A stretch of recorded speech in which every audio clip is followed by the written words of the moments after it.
Assalamualaikum elim jurtum. Bugün 1-iyun 2024 yıl.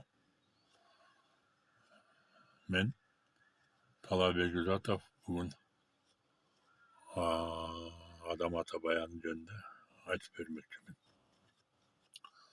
Öşöntüp bundan 14 bolжолмен 14-15 yıl ilgeri yer şarında payda olgan her bir kapla grupasının başatı bu Adam Ata ekenin daldedim o dep ойлойм.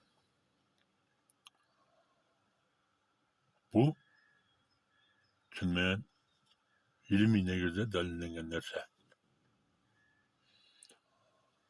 Adam Ata'nın menen Obo Ene'nin ortasında eku jana 8 kız bolgan.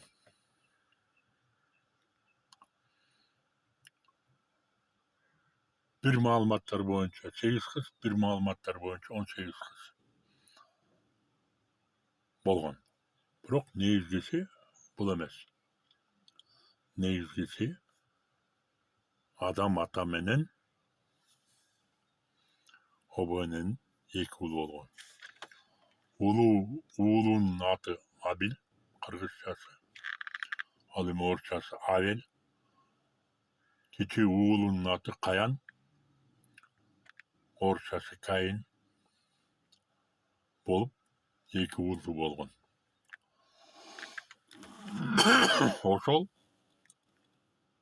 уулдардын мулуусу болуп Абил болчу. Бул Адам Атанын эки уулунун тең мүнөздөрү бири-бирине окшошпогон. Жана өңү түсү дагы бири-бирине окшошпогон адамдардан келип чыкты.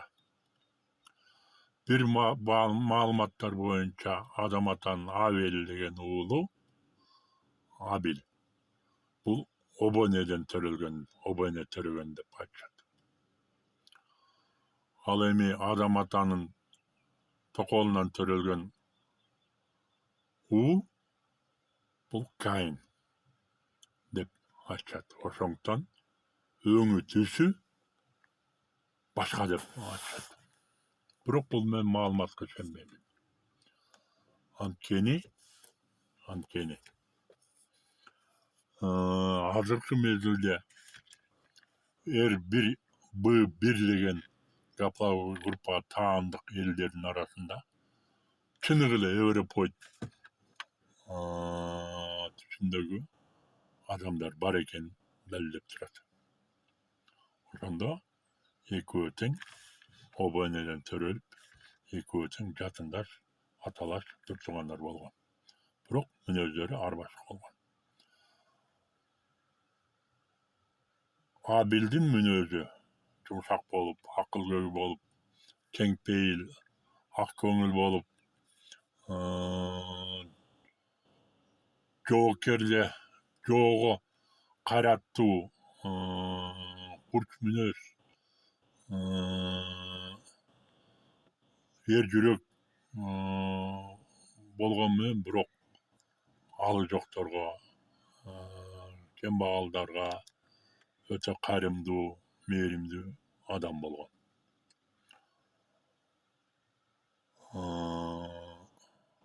Абил атабыз өзүнүн жашоосунда калыстык, мыйзамдуулук эң эле жогору чиркте туруп, ушулар эри шаркак жүрөрүнө терең ишенген жана өз жашоосунда абдан пайдаланган.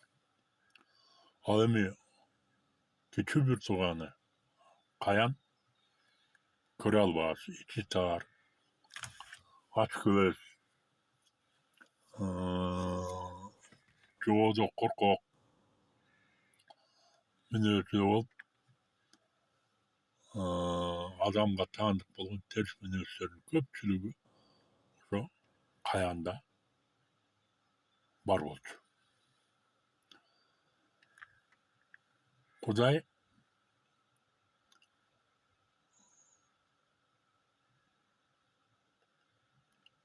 адам атаны өзүнүн алгачкы элчиси кылып, адам ата аркылуу өзүнүн туң китебин берет.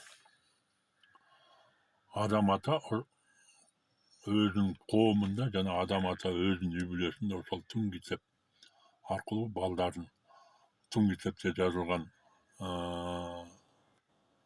Кудайдын сөздөрүнө ылайык өзүнүн балдарын тарбиялап өстүрүүгө аракет кылат. Бирок улуу ата адам атанын тарбиясына ылайык жашоого аракет кылып, ал эми Каян өтө тентек, ууру келип, өз элинде жана өз үй бүлөсүндө өзүнүн терс мүнөздөрү менен тарбияланып өскөн адам болот. Бир күнү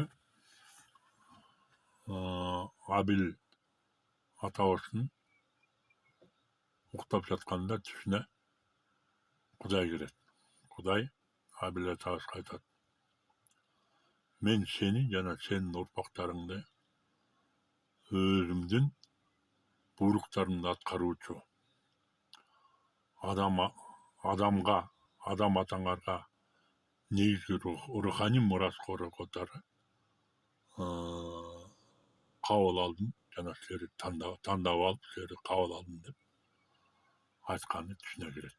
Ойгонуп алып, биринчи кезекте ошону өзүнүн иниси болгон Каянга айтып берет.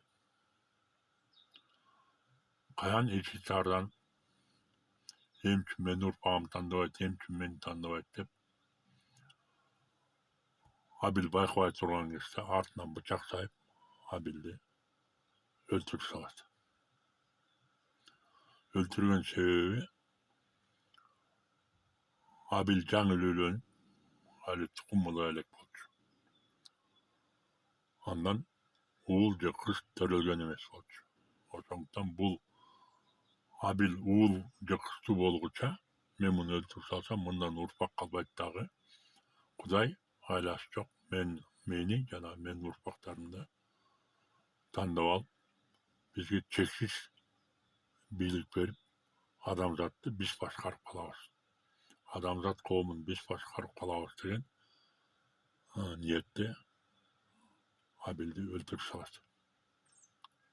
Бирок ал билбейт. Абилдин аялынын боюнда калганын ал билбейт.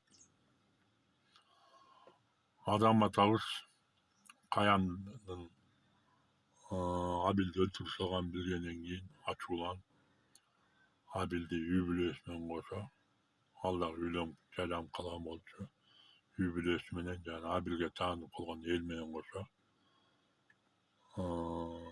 азыркы мезгилде Аравиядан чөлүн көчтөп кууп жиберет. Ошол жака барып жашагандагы ошол жакта болгон деп кууп жиберет. Мына ошентип Каян өзүнүн эли менен, өзүнүн адамдары менен Аравия чөлүнө куулуп кетет. Суу саш жерге. Бирок Абил атабыздын аялынын боюнда калат. Ал баланы Абилден экенин угуп, Каян айлакелик кылып өлтүрүп салбасын деп, ал бала төрөлгөндө адам ата өзүмдүн уулум деп, өзүмдүн кичи уулум деп атын Сиф коет. Орусчасы Сиф. Каян аны чын менен адам атанын кичи уулу экен деп ага көңүл бурбайт дагы. Ошо менен аны тим калтырат. Бул чындык кеп.